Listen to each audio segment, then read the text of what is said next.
এখন আমাদের ঘরে ঘরে কুলাঙ্গার সন্তান ভরে গেছে। বেশিরভাগ ফ্যামিলিতে বাবা মার চক্ষু শীতলকারী সন্তান নাই। আজকে একটা বিশ্ববিদ্যালয়ের সাবেক ভিসি তিনি আজকে বলছিলেন যে আমার বাবা আমাদেরকে ছোটবেলায় যখন খেলতে বের হতাম, স্কুল কলেজে পড়ার সময় বলতেন মাগরিবের আগে আগে বাসায় আসবা, এবং আমরাও সেটা আমল করতাম। এসে মাগরিবের নামাজ পড়তাম, পড়ে পড়ালেখা করতে বসতাম। আমার ছেলেকে আমি একই কথা বলছি, আমার মনে আছে আমার বাবা কি বলেছেন আর আমি কি রিঅ্যাক্ট করেছি আমি জানি। এখন ছেলেকে বললাম একই কথা, বাবা মাগরিবের আগে বাসায় আসতে হবে।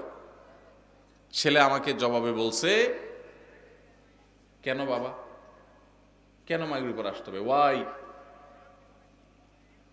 আমার বন্ধু বান্ধব সবাই তো মাগরিব পর পর্যন্ত খেলে, কই কারোর বাসা থেকে তো এত চাপ দেয় না, তুমি এত জোরাজোরি করো কেন?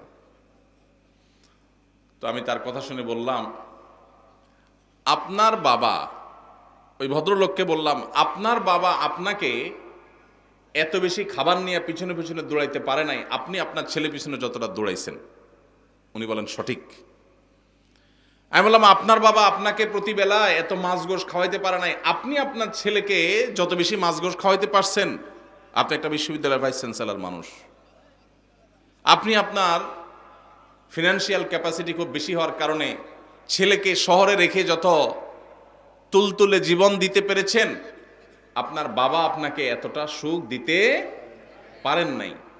কিন্তু আপনার বাবার আপনি অনুগত সন্তান ছিলেন, বাবার চোখ জুড়িয়েছেন, নয়ন জুড়িয়েছেন, অন্তরকে শীতল করেছেন, আর আপনার সন্তানটা কিন্তু আপনার অন্তরকে শীতল করতে পারে নাই।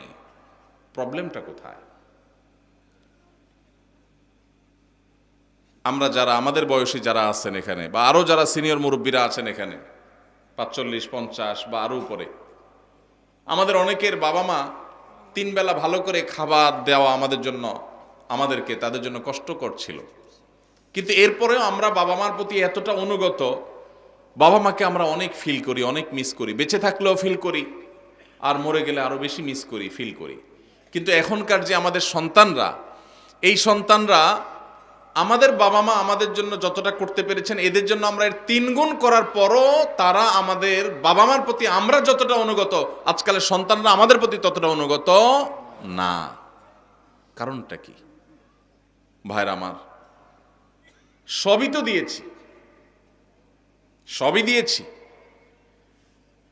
আমার বাবা মা যা দিতে পেরেছে আমি তার চেয়ে বেশি দিয়েছি। তাহলে কৃতজ্ঞতা আদায় করতে গিয়েও তো অন্তত আমি আমার বাবার মধ্যে যতটা অনুগত, সন্তান আরো বেশি অনুগত হওয়ার কথা ছিল, কিন্তু হচ্ছে না। এর কারণ কি? এর কারণ বিশ্লেষণ করা অনেক লম্বা আলোচনার ব্যাপার। একক কোনো কারণ এখানে বলা কঠিন, অনেকগুলো কারণ রয়েছে। এর ভিতরে একটা কারণ হলো আমাদের এই সমাজ ব্যবস্থা, এটা পশ্চিমা সংস্কৃতি দ্বারায় এত বেশি প্রভাবিত হয়ে গেছে যে আমাদের সন্তানরা এখন তারা এদেশীয় সংস্কৃতি, এদেশের মানুষের কৃষ্টি, কালচার, সভ্যতা, এদেশের মানুষের তাহজিব, তামাদ্দুন এবং অ্যাজ এ মুসলিম ইসলামের যে কৃষ্টি কালচার, সেই জায়গা থেকে অনেক দূরে সরে গেছে। আমাদের তরুণদের একটা বড় অংশ তারা বিপদগামিতার দিকে চলে গেছে। এর কারণ যেমন পশ্চিমা সংস্কৃতির আগ্রাসন আছে, নাটক সিনেমার নামে, বিনোদনের নামে যেগুলো দেখছেন সারাক্ষণ, আপনার ভেতরের জগৎকে পরিবর্তন করে দিচ্ছে। সেগুলো আপনার ঈমান, আমল, চিন্তাধারা সবকিছুকে প্রভাবিত করে নিজের অজান্তে চেঞ্জ করে দিচ্ছে। আপনি মুসলমান থাকছেন নামে আর খোলসে, ভেতর থেকে আপনাকে পরিবর্তন করছে, আপনি টেরও পাচ্ছেন না। আপনার সন্তানকে আপনি শিক্ষা দিচ্ছেন, স্কুল, কলেজে, ইউনিভার্সিটিতে শিক্ষা নিতে গেছে যে সন্তান, সেখান থেকে শিক্ষার উপরে ভর করে পশ্চিমার যে সংস্কৃতি আসছে সেটাও সে ধারণ করেছে, শিক্ষিত হচ্ছে, পাশাপাশি সে পশ্চিমা ধ্যান ধারণায় বিশ্বাসী হচ্ছে। এর ফলশ্রুতিতে ইসলামের যে ট্র্যাক, ইসলামের যে সুমহান শিক্ষা, সেই শিক্ষা থেকে বঞ্চিত হয়ে ধ্বংস হয়ে যাচ্ছে। এর অনেক কারণের ভিতরে একটা কারণ হলো সন্তানকে আপনি সেইভাবে হালাল খাবার খাওয়াতে পারতেছেন না আপনার বাবা মা যেটা আপনাকে খাওয়াতে পেরেছে। আপনার বাবা মা অনেক কষ্ট করে অল্প খাওয়াইছেন, কিন্তু হালাল খাওয়াইছেন, তার বরকত ছেলের মধ্যে আপনি পাইছেন।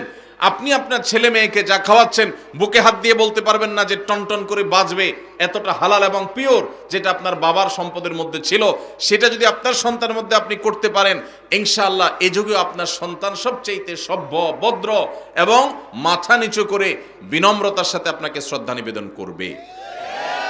এই জন্য সন্তান খাইলো কি খাইলো না এটার জন্য যতটা মরিয়া মায়েরা, এর চেয়ে বেশি মরিয়া হবেন সন্তানের পেটে হালাল ঢুকছে নাকি হারাম ঢুকছে বিষয়টা নিয়ে। আল্লাহ আমাদেরকে সেই তৌফিক দান করুন। আমার স্বামী প্রবাসে থাকে, কেনাকাটার সব কিছু আমার করতে হয়, এক্ষেত্রে কি আমি গুনাহগার হব?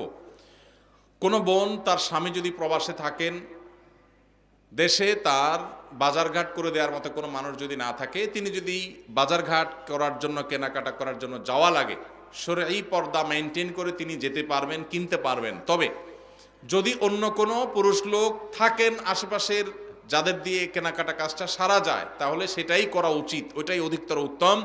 এবং আজকাল অনলাইনে অনেক জিনিসপত্র কেনাকাটা করা যায়, বিশেষ করে শহরে চাইলেই অনলাইনে কল করলে বাসায় বাসায় মাল চলে আসে। সেই পদ্ধতি অবলম্বন যাদের করার সুযোগ আছে তারা সেটা করা উচিত। একান্ত কোনো উপায় না থাকলে তিনি অবশ্যই যেতে পারবেন, কিন্তু পর্দা মেনটেন করে। অনেক সময় আমাদের বোনেরা এই সুতা দিয়া, এই উজুহাত দিয়া লাগবে লবণ 1 কেজি, বাজারের এ মাথা থেকে ওই মাথা পর্যন্ত 7 চক্কর তওয়াব দিয়ে ফেলে, আছে না নাই? এই জন্য ইন্নামাল আমালু বিন্নিয়াত।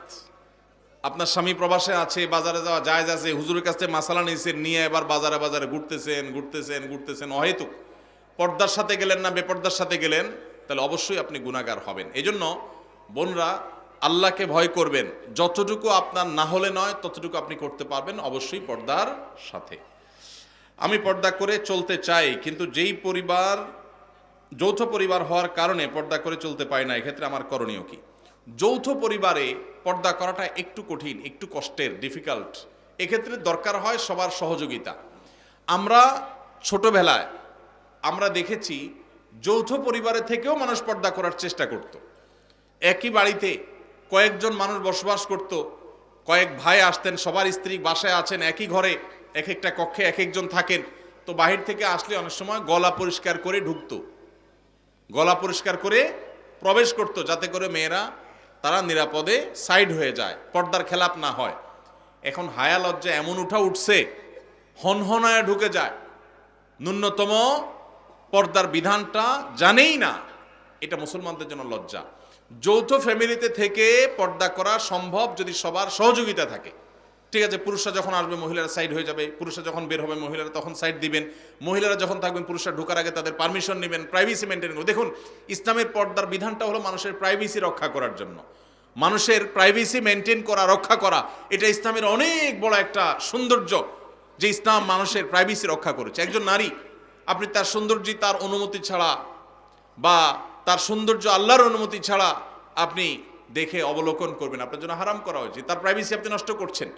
আবার একইভাবে আপনি তাকে নিয়ে মনোজগতে যে বাজে জল্পনা কল্পনার মধ্যে হারিয়ে যাওয়ার আশঙ্কা আপনার মধ্যে আছে এই পর্দাহীনতার কারণে, এই কারণে আল্লাহ তাআলা আমাদের জন্য এটা নিষেধ করেছেন। এই জন্য যৌথ ফ্যামিলিতে থেকে পর্দা করা যায় যদি সবার সহায়তা থাকে, যদি না থাকে তাহলে আলাদা থাকবেন, ছোট্ট কুলঘর নিয়ে ফ্যামিলির সাথে পড়া করে তাদেরকে বুঝায়া যে পর্দার জন্য আপনি আলাদা হচ্ছেন।